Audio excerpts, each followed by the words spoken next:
कहा था कि तब जब नूह के दिनों में घटनाएं हो रही थी, ठीक वैसा ही होगा अंत के दिनों में। वो खा पी रहे होंगे, उनमें शादी ब्याह हो रहे होंगे, लेन देन करते होंगे, अपने घर के कामकाजों में दिन रात उलझे हुए रहेंगे। अचानक कई जगहों पर भीषण भूकंप और आंधी तूफान उत्पन्न होंगे।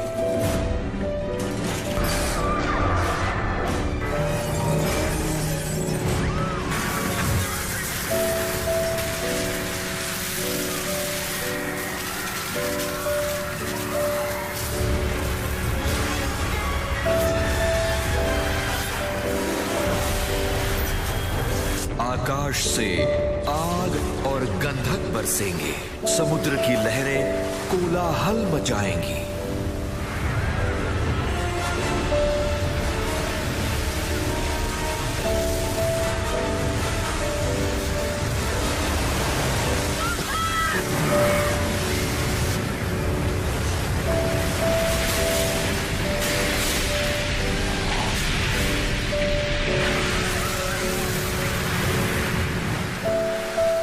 महायुद्ध और अब तक नहीं हुआ ऐसा क्लेश उन दिनों में उठ खड़े होंगे, पर तब भी अंत नहीं होगा। कईयों के विश्वास ठंडे पड़ जाएंगे और कई अपने विश्वास को त्याग देंगे, लेकिन जो आखिर तक विश्वास में स्थिर रहेगा उसी का उद्धार होगा। अनेक लोगों की गवाही द्वारा इस सुसमाचार का जगत की छोर तक प्रचार किया जाएगा और फिर उसके बाद ही अंत होगा।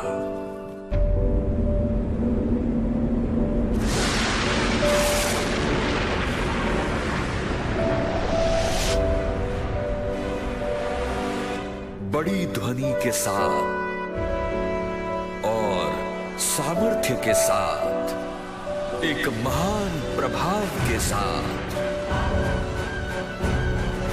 मनुष्य पुत्र बादलों पर आएगा।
आकाश के एक छोर से दूसरे छोर तक चारों दिशाओं में वो अपने दूतों को भेजकर कब्रों को खुलवाएगा।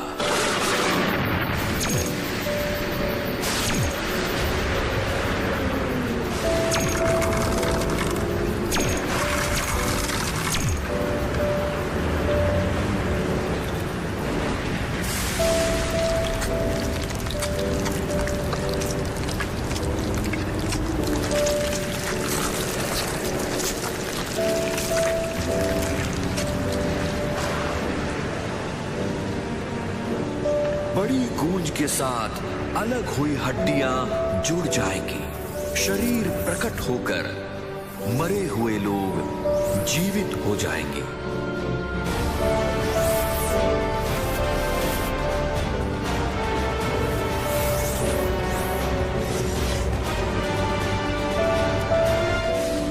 जितने भी भले कार्य हैं और जितनी बुराइयां हैं, परमेश्वर के न्याय सिंहासन के आगे प्रकट होंगे।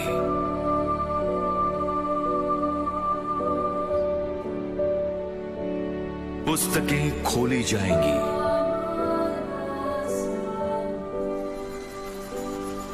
छोटे बड़े सभी को एक समान यीशु मसीह के सिंहासन के आगे खड़ा होना पड़ेगा।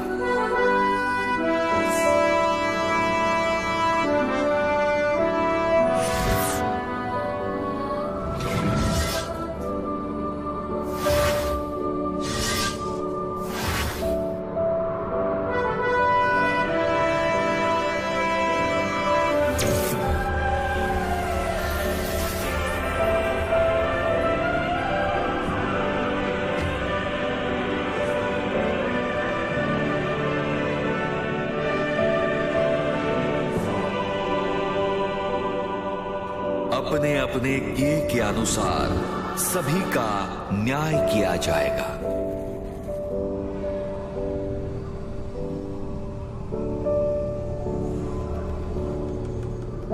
चालाकी से पत्नी को आग लगाकर पराई स्त्री को अपनाने वाला एक मनुष्य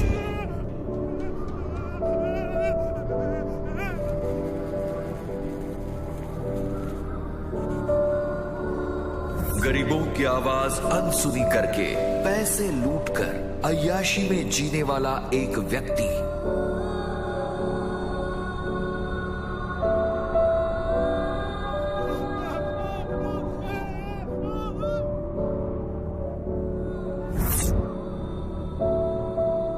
बेटी के साथ अन्याय करने वाला एक पिता,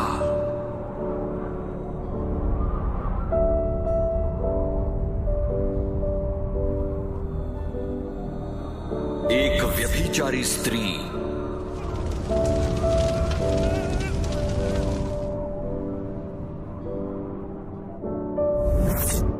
रोगियों की परवाह न करते हुए समाज को लूटकर धन कमाने वाला एक डॉक्टर,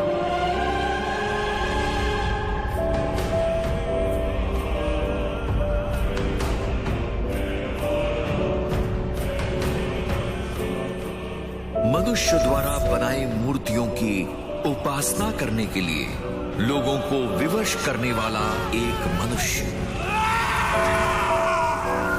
जीवन की पुस्तक में जिनके नाम नहीं लिखे गए नरक की आग के पात्र ठहरेंगे, जहां उनका कीड़ा नहीं मरता और आग नहीं बुझती।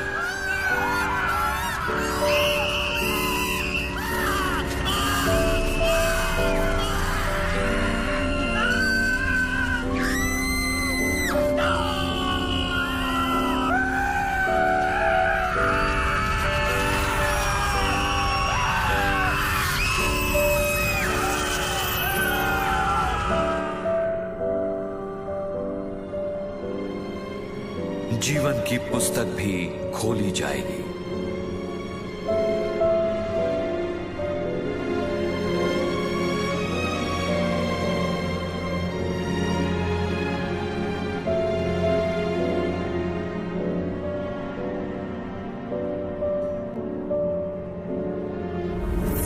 जीवन में दुख में पड़े लोगों को आशा देकर अनेकों को यीशु के बारे में बताने वाला एक व्यक्ति,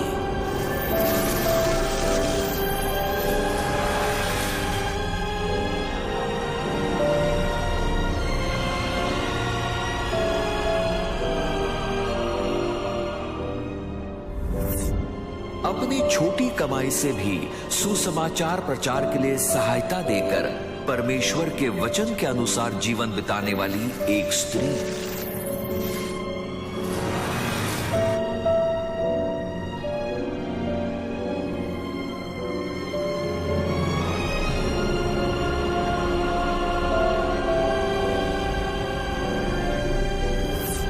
जरूरतमंदों की सहायता करके परमेश्वर का वचन बताकर जीवन व्यतीत करने वाला एक मनुष्य,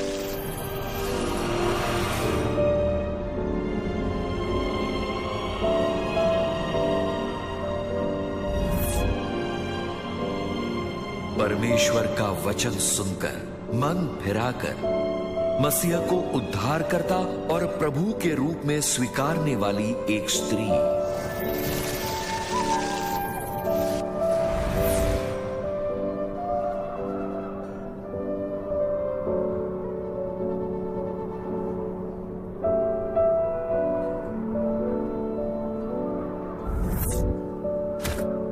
परमेश्वर के वचन के निमित्त खुद की जान तक लुटाने को तैयार एक व्यक्ति।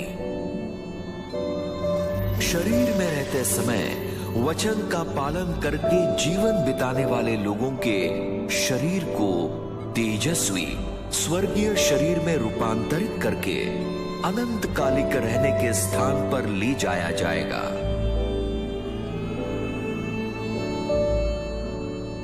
जीवन की पुस्तक में नाम लिखे हुए हर एक को स्वर्गलोक में प्रवेश मिलेगा।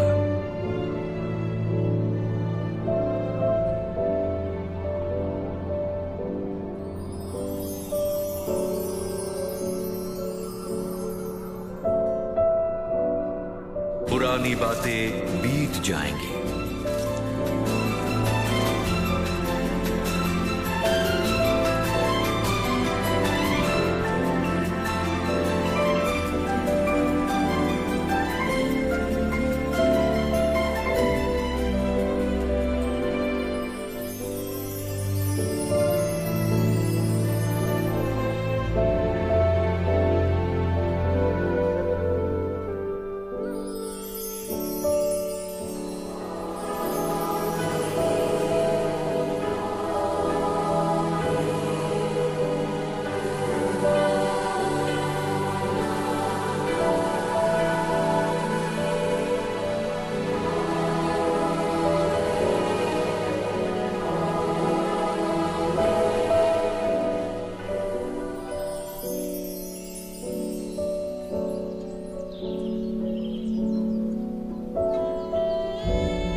अब कोई भी दुख या वेदना या क्लेश या कुड़कुड़ाना नहीं होगा।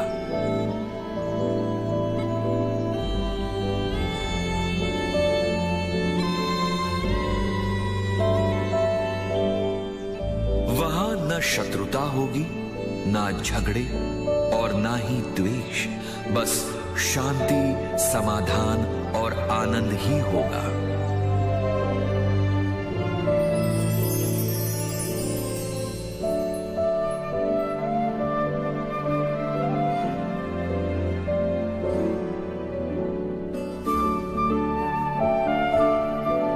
स्वर्ग से परमेश्वर के पास से पवित्र नगर नया यरूशलेम उतर आएगी।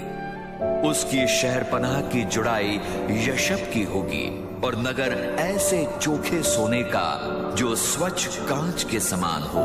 हर एक फाटक मोतियों का होगा। इज़राइल के गोत्रों के और प्रेरितों के नाम उसमें गढ़े होंगे।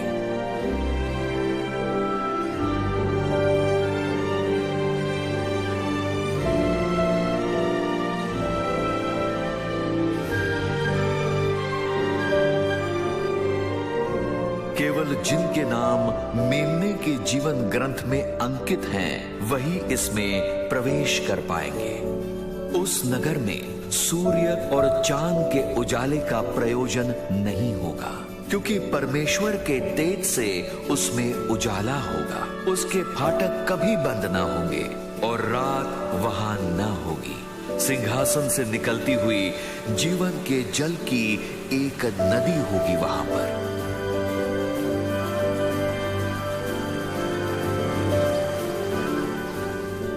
परमेश्वर द्वारा चुने गए सभी लोग वहां पर प्रतिफल पाएंगे और उसके बाद मृत्यु न रहेगी। वहां पर जीवन का पेड़ है।